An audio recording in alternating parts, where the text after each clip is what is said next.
Tadi di awal kami katakan bahwa ada dua cara untuk menciptakan utang siluman.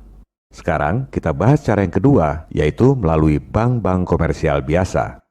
Secara umum skemanya hampir sama, bahkan bunganya pun sama.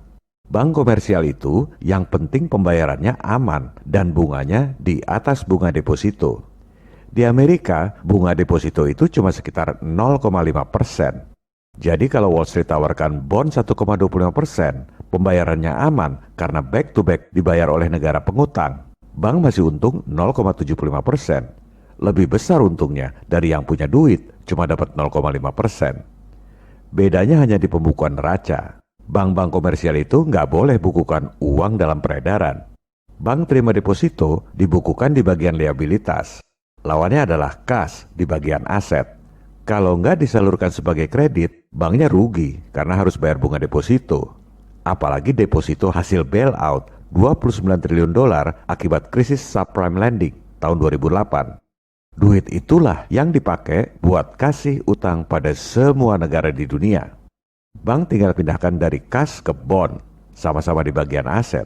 Pembukuannya pasti balance. Di audit pun sudah pasti wajar tanpa pengecualian. Cara kedua ini yang sebenarnya lebih banyak dilakukan. Fed memang terbitkan uang baru untuk kasih utang pada pemerintah Amerika. Kalau untuk kasih utang pada Indonesia, Fed nggak perlu terbitkan uang baru. Cukup pindahkan dari aset kas ke aset bond, sama persis dengan bank-bank komersial ini.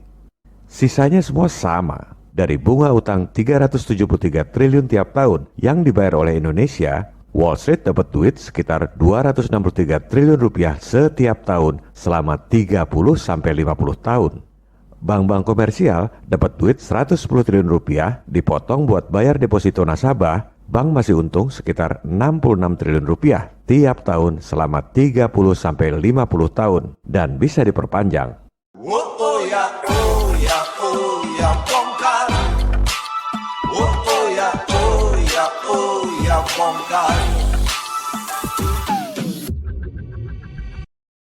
Apa pentingnya semua ini?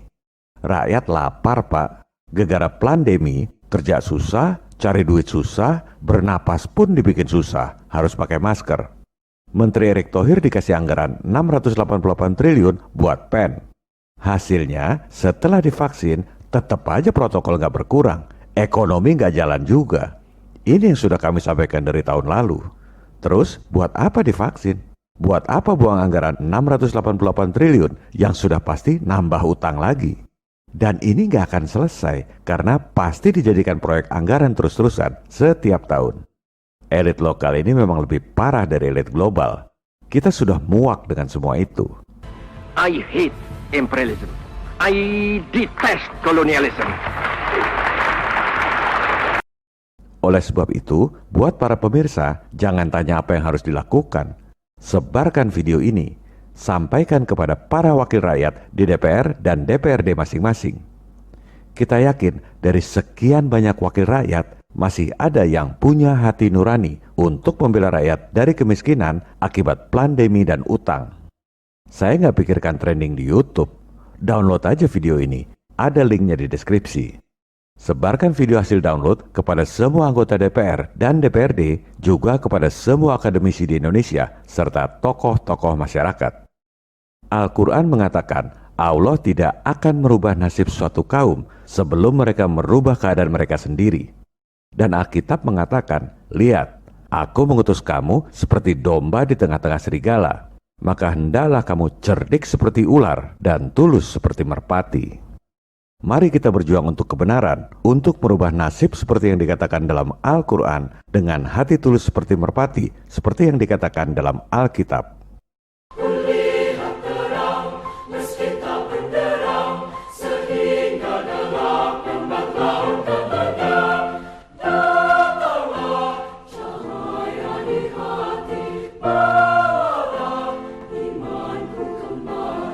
Pada episode 32 mendatang, kita akan bahas cara bayar utang 6.000 triliun dalam sehari untuk meringankan beban rakyat dan untuk memajukan Indonesia kita tercinta.